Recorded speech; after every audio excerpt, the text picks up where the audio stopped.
60 no, I seconds. wasn't even anywhere near it. Holy mackerel. It's ageism, I tell you. 60 Ageism. seconds. Get the hell off the set. I can't believe you're playing You Don't Know Jack in the morning. The name's Raoul, not Regis. How many people do we have playing? One player, Fantastico. Go ahead and type in your name. Oh, yeah. Do you want a 7-question tournament-length game? All over it for you. Gasoline. 30 seconds. I don't think... Your buzzer is the letter B, as in bric-a-brac. Gamble with the potato sticks. 20 seconds. Yeah, interesting for live wire. save yourself, I guess I gotta stand in the water. All right, listen up. As soon as you think you know the answer to a question, buzz in. Then you have to hit the number that corresponds to the answer you want. You got that? 10 seconds. All right, 9, good luck. 8, 7, Okay, let's get rid of that desktop. 4, 3, Black. Bolster available in gray, tan, black, and red clay. Genuine imitation brush, leather, hat, fringe vest, and couch spurs available separately.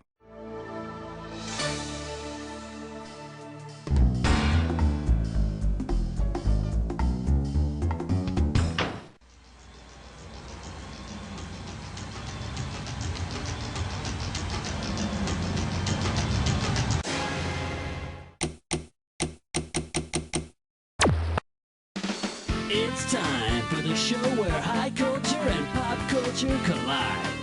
Welcome to You Don't Know Jack TV. My name is Schmitty, and I want to be the first to congratulate you for dragging yourself away from the idiot box for a minute so that you could sit in front of a computer game by yourself. Okay, you're all by yourself today? Don't worry about it. You imagine me right there next to you, mocking you. Okay, let's rock.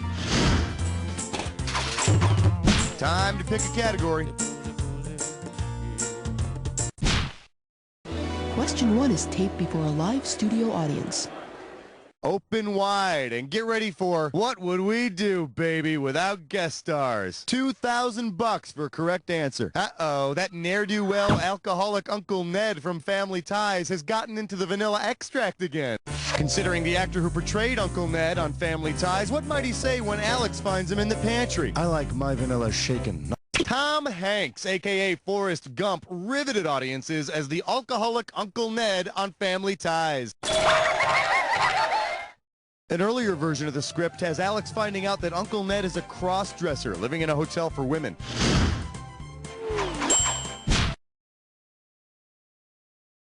Give me a category.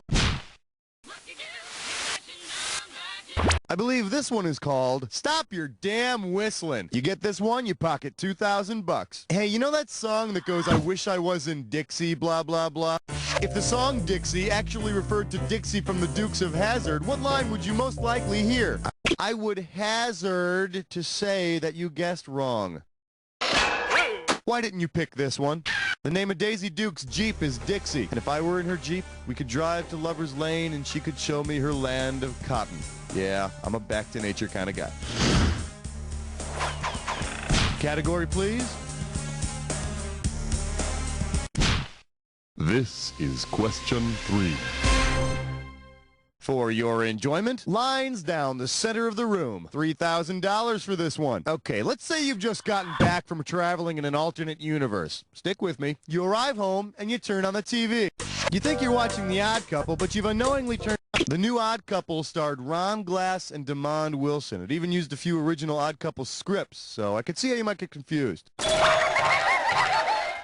Man, poor Demond Wilson. First he's in The Junkyard in Sanford and Son, then he's Oscar, the messy one. How'd you like to be typecast as the trashy guy? All right, I need a category.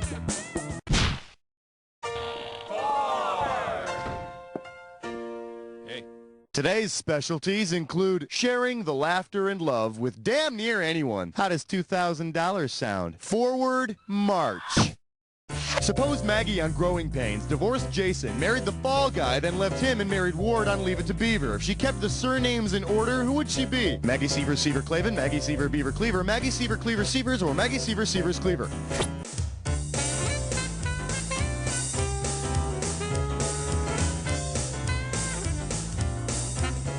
In order, the Growing Pains family name is Seaver. The fall guy is called Seavers, and Ward is a Cleaver, giving us Seaver, Seavers, Cleaver. Which means her show would be Growing Guy Pains Beaver. All right.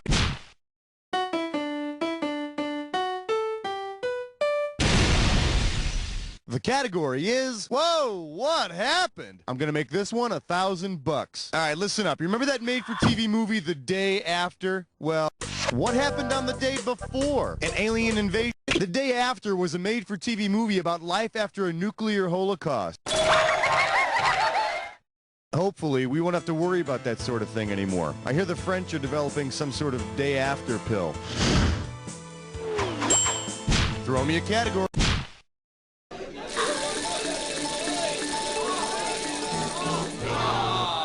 The category? I can't name one show of hers. You get it right, I'm putting you up $2,000. Okay, help me out on this one. I need you to type in the name of this woman I'm trying to remember. What is her name? She's in one of those commercials where she's always got this wry, smug remark or witty reply to say. These commercials made her really well known in the late 70s. That guy from the Rockford Files was in them too, and everyone thought they were really married. The commercials were for that one-step camera, that instant Polaroid one. What was that woman's name?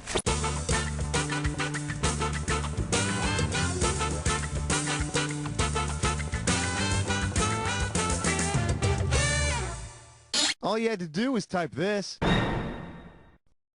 The woman who did those Polaroid commercials with James Garner in the 70s is Mariette Hartley. And for some reason, I can't think of a wry, smug remark. So, let's move on. Give me a category. Uh-oh, fresh slut tits eyesore. It is time for a difficult question. Grab hold of this gibberish category. My science project. What do you say to $5,000 to start this gibberish question off? Now check this out. As the time disappears, so does the money. So the sooner you buzz in, the better. All right, tell me, with what 70s TV catchphrase does this rhyme? Wee jar grew styled, tanned, hazy flies. Don't let that punctuation fool you.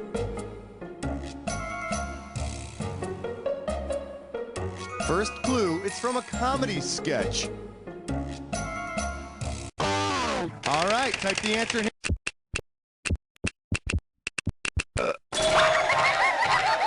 See now, in real life, anyone who acted like those two did would wind up beaten in an alley somewhere. Category, please.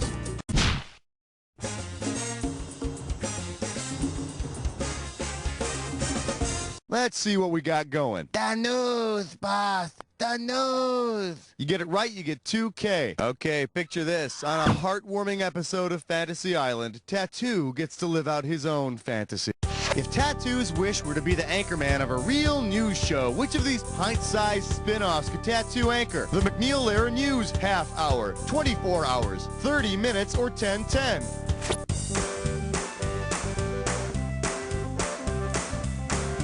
"30 Minutes" was an afternoon news show targeted at teens. It was on CBS in the late 70s. And after a stint as a newscaster, I hear Tattoo wants to be a writer. You know, short stories, that sort of thing. Time to pick a category.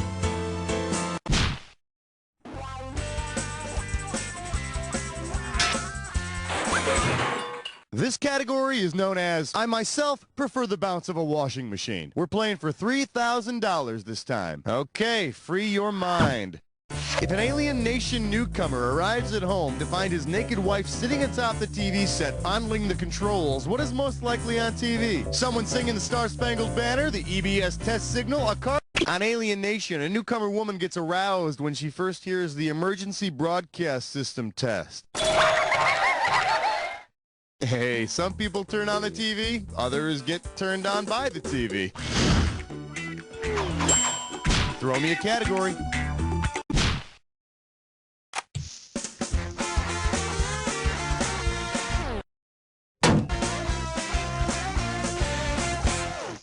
Let's take a look at They Came, They Laughed, They Died. I got $2,000, says you don't know this one. Okay, get your bulletproof vests out and imagine there's a mass murderer prowling the TV sets of old. Because it was the first show to use a live studio audience, which show could have been the first to end up with a death? The first show to be filmed before a live studio audience was I Love Lucy. Lucy, you got some splaining to do. Why isn't anyone laughing? That's the end of round one. Don't touch that dial because we're going right into round two. Don't forget, everything in round two is worth double, so heads up. All right, pick a...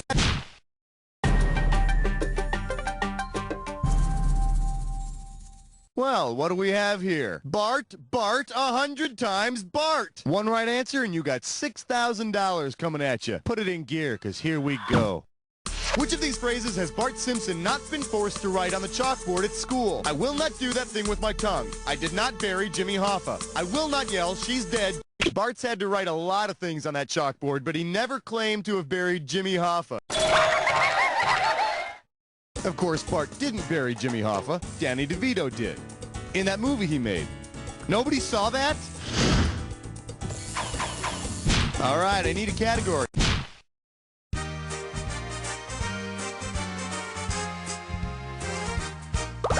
We're calling this one, I Need a Doctor, and I Ain't Lying. Heads up, this one's gonna be $6,000. In the 1960s adventure show Daktari, Dr. Tracy was in charge of the Wamiro Study Center for Animal Behavior, but then you knew that. What could Dr. Tracy have prescribed for his co-star, Clarence the Lion, that would have corrected his famous abnormality? A prosthetic tail? Bed rest? Clarence was known as the Cross-Eyed Lion. Eventually, he did wear glasses, but they had a big piece of tape in the middle, and everyone called him Clarence the Big Stupid Dork Lion, until he ate them. Give me a category. 15!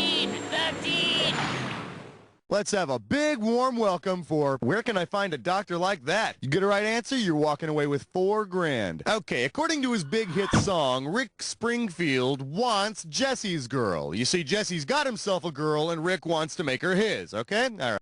Say Rick Springfield tries to impress Jesse's girl by introducing himself as... Back in the 80s, Rick Springfield played Dr. Noah Drake on General Hospital. Oh, and here's a bit of advice for all you guys named Jesse out there. Don't trust that Springfield guy. He ain't your friend. Category, please. The kookiest digits you've ever seen. Together they're 14. Shake hands with... No, don't change a thing. You get this one, you pocket $2,000. All right, give me your best shot. Say the TV tabloid show Inside Edition is taken over by the publishers of Gary Hobson's newspaper on Early Edition. What would be unique about the... Gary Hobson, the main character on TV's Early Edition, gets his newspaper a day early, thereby discovering tomorrow's news before it actually happens. So now you'll know who celebrities are going to divorce before they're even married. Time to pick a category.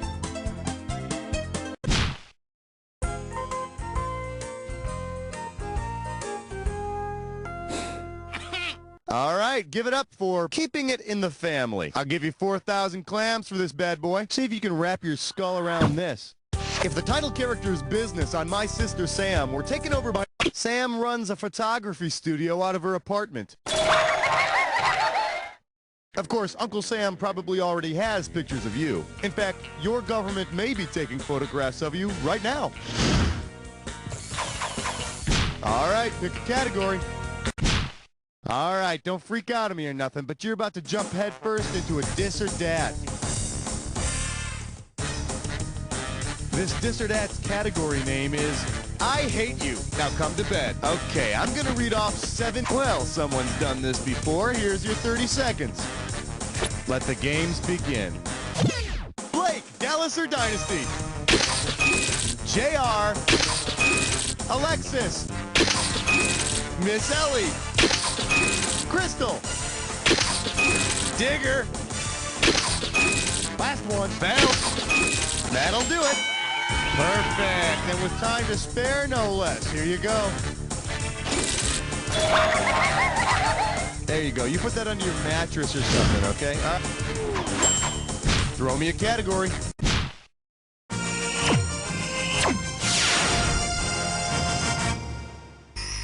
May I introduce The World Don't Move to the beat of just one show. 4K coming your way for a right answer. Hey, you remember the Gary Coleman show? No, not Different Strokes, but the 80s cartoon about Gary Coleman. Given Gary Coleman's character on the Gary Coleman show, what might confused viewers think? On the Gary Coleman Show, Lil Gary is an angel trying to get his wings by doing good deeds on Earth, so confused viewers might think Arnold died. Which is a little more than I'd hoped for. You know, I just wanted to see him get a good whooping every once in a while, that's all. All right, I need a category.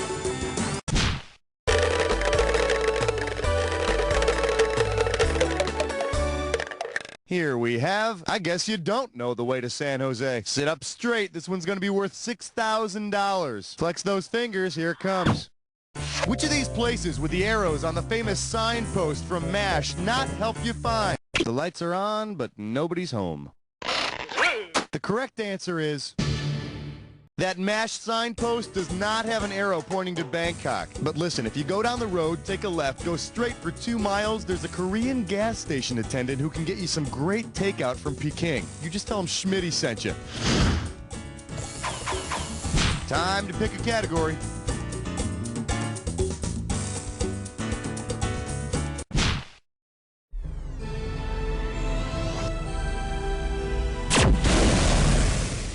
Coming at you. If I had a battery up my butt, I'd move like that too. 4,000 big ones for a right answer here. So by now we all know that the freaking Energizer Bunny keeps going and going and going longer than anyone else, right? Well, because this TV show keeps going and going longer than any other, on which show? Meet the Press, the longest running show on television, has been on the air since 1947.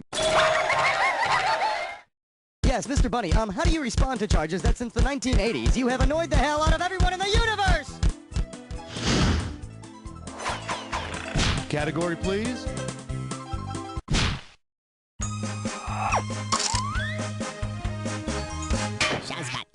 For your viewing pleasure, making vehicles for vehicle makers. $2,000 for a correct answer. You know what amazes me? How many cars out there have the same names as TV shows? Check this out. If a U.S. car company decided to sponsor a non-fiction program, which of the following shows might you see? Chevrolet presents Beretta. Dodge presents... Chevrolet had a car called a Nova, which is also the name of that PBS documentary program. But the show I'm waiting for is Yugo presents Piece of Crap. Give me a category.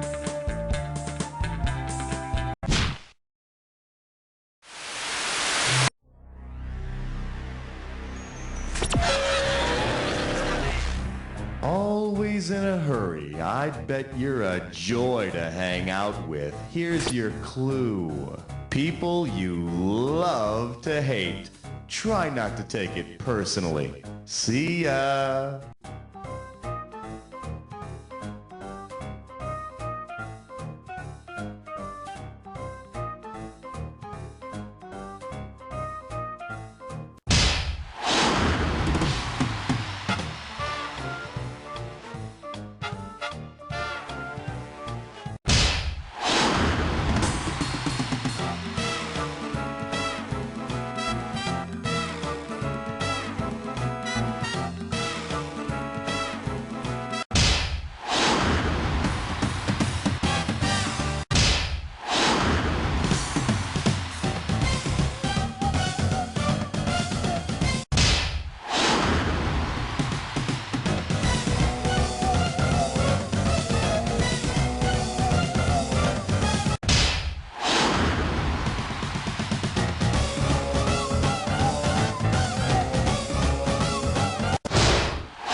Way to go, my friend. Like I always say, it doesn't matter whether you win or lose as long as you get to play with yourself. Now get the hell away from the computer, will ya? Because...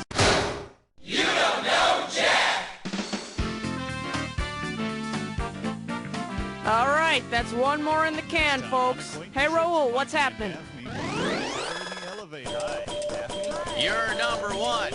You're number one. All right. Well, here's my floor. All right, well, that's about the extent of my cheerleading. Hey, if you want to play another game, all you have to do is let me know about it. I mean, Rebecca, see...